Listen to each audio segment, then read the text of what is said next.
Maruti Suzuki 800 ये सिर्फ एक कार नहीं बल्कि एक एहसास थी लोगों के दिलों से जुड़ी हुई। एक समय पर भारत की सबसे अधिक बिकने वाली कार। इस कार ने हर मिडिल क्लास भारतीय का कार लेने का सपना पूरा किया। मारुति 800 तो जैसे कार का पर्यायवाची शब्द बन गया था, कार यानी मारुति 800। लेकिन कैसे अचानक मारुति 800 कार सड़कों से गायब हो गई? क्यों लोगों ने इसे खरीदना बंद कर दिया? क्यों मारुति 800 ने अपनी कार की मैन्युफैक्चरिंग बंद कर दी? आज की इस वीडियो में मारुति सुजुकी 800 की शुरुआत से लेकर अब तक की पूरी कहानी आपको बताएंगे। बस आप वीडियो के आखिर तक हमारे साथ बने रहिए। आजादी से पहले सन 1942 में हिंदुस्तान मोटर्स ने भारत में एम्बेसडर कार की बिक्री शुरू की और इसके अलावा पद्मिनी और महिंद्रा जैसी कार कंपनियों ने भी भारत में दस्तक दे दी। लेकिन ये सभी कार काफी महंगी थी और आम लोगों की पहुंच से दूर थी। सन 1947 में भारत को अंग्रेजों से आजादी मिली और सन 1959 में पहली बार गांधी परिवार ने सपना देखा कि क्यों ना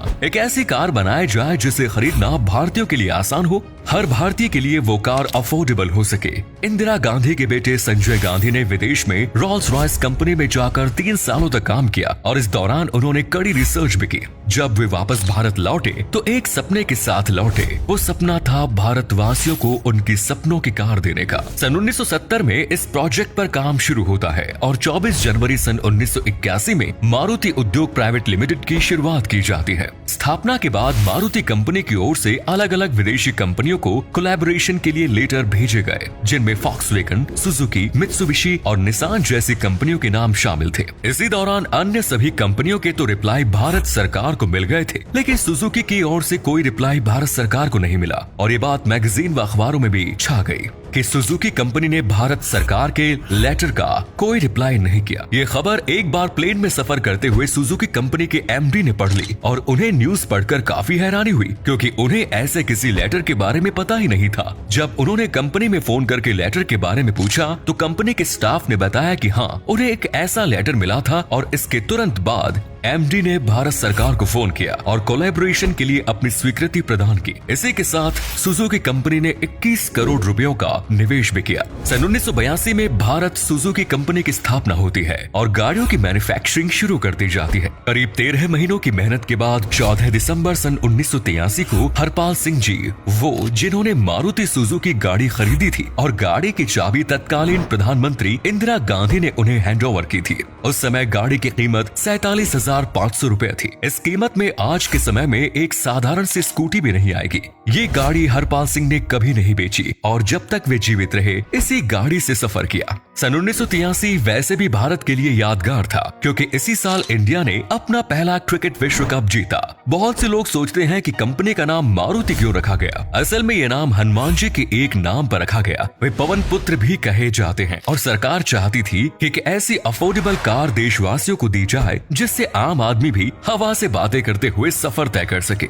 मारुति ने जब अपनी सेल शुरू की तो 10,000 रुपए का बुकिंग अमाउंट रखा और इतने हैवी बुकिंग अमाउंट के बाद भी कंपनी को पहले ही साल 1,20,000 से अधिक गाड़ियों की बुकिंग मिली। अन्य कार कंपनियों ने कहा था कि मारुति सुजुकी 40,000 रुपए में भी ये गाड़ी मार्केट में नहीं बेच पाएगी, लेकिन 1 लाख से अधिक एडवांस बुकिंग मिलने के बाद सभी लोगों का मुंह बंद हो गया। मारुति सुजुकी के नाम के आगे जो 800 लिखा होता है वो इसके इंजन के पावर को दर्शाता है। इस गाड़ी में 800 सीसी का इंजन लगा हुआ था, 3 सिलेंडर थे। ये कार सुजुकी फ्रंटी SS80 से प्रेरित थी। भारत में पहली बार किसी गाड़ी में लाइट फ्रंट व्हील दिए गए थे, जो इसे एम्बेसडर और महिंद्रा जैसी गाड़ियों से अलग बनाती थी। मारुति के पास इतनी अधिक ऑर्डर आ गए थे कि लोगों को अपनी पहली गाड़ी खरीदने के लिए 3 सालों तक का इंतजार करना पड़ा। कई बार तो कंपनी ने लॉटरी सिस्टम से लोगों के नाम डिसाइड किए कि आखिर किसको पहली गाड़ी मिलेगी। इसी वजह से उस दौर में गाड़ियों की ब्लैक मार्केटिंग भी शुरू हो गई। सन 1984 में मारुति सुजुकी ने ओमनी वैन लॉन्च की और सन 1985 में मारुति सुजुकी की जिप्सी लॉन्च हुई। हालांकि जो क्रेज लोगों में मारुति सुजुकी 800 को लेकर था वो अन्य किसी गाड़ी को लेकर नहीं देखा गया। सन 1990 के दशक में भारत में हर दूसरी गाड़ी मारुति 800 ही नजर आती थी। ये कार लोगों की पहली पसंद बन चुकी थी। इसके बाद साल 2000 में मारुति सुजुकी ने ऑल्टो कार लॉन्च की और ये कार भी काफी पसंद की गई। आज भी ऑल्टो कार मार्केट में धड़ल्ले से बिक रही है। इस कार को बनाने के लिए मारुति सुजुकी ने 1600 से अधिक इंजीनियर्स की टीम तैयार की।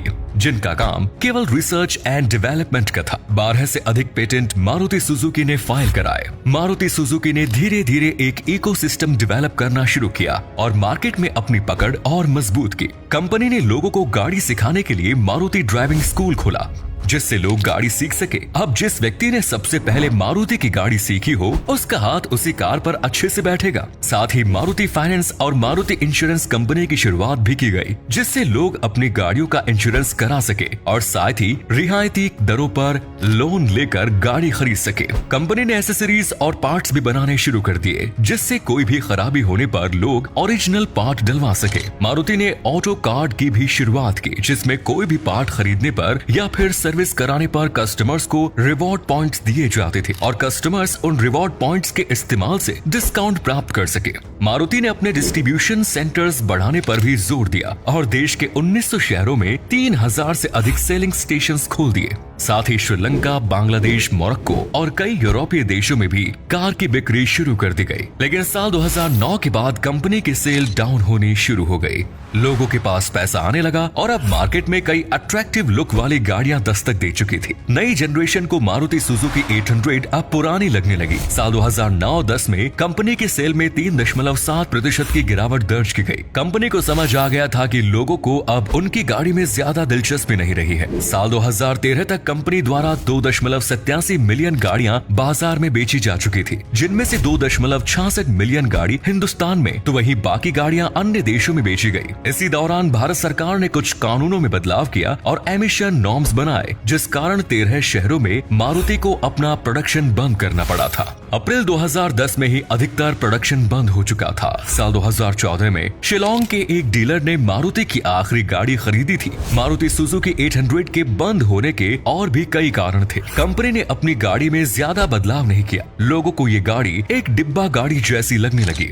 साथ ही कंपनी में काम करने वाले लेबर ने यूनियन बनाना शुरू कर दिया और कई प्रोटेस्ट किए। जो समय कंपनी के सीनियर्स को मार्केटिंग में देना चाहिए था, वो समय लेबर्स की शिकायत और क्लेश में जाया हो गया। रोजाना लेबर के नए मुद्दे सामने आ रहे थे। एक बार तो लेबर ने मिलकर अपने सुपरवाइजर की हत्या भी कर दी। इसके अलावा इंटरनेशनल मार्केट में भी मारुति सुजुकी 800 की डिमांड लगभग बंद हो चुकी थी। भले ही मारुति सुजुकी 800 आज सड़कों पर दौड़ती नजर नहीं आती है, लेकिन भारतीयों के दिलों में ये गाड़ी हमेशा जिंदा रहेगी। और आज भी कितने ही लोग ऐसे हैं जिन्होंने ये गाड़ी बेची नहीं है, अपने गराज में या पार्किंग में इस गाड़ी को स्पेशल जगह दी हुई है। दोस्तों, आपको मारुति सुजुकी 800 कार कैसी लगती है और क्या आपने कभी इसमें सफर किया है? हमें कमेंट्स में जरूर बताएं। और अगर आपको आज की ये वीडियो इंटरेस्टिंग और नॉलेजेबल लगी तो वीडियो को अधिक से अधिक लाइक और शेयर अवश्य करें। आज के लिए इतना ही, फिर मिलेंगे नई वीडियो में। धन्यवाद।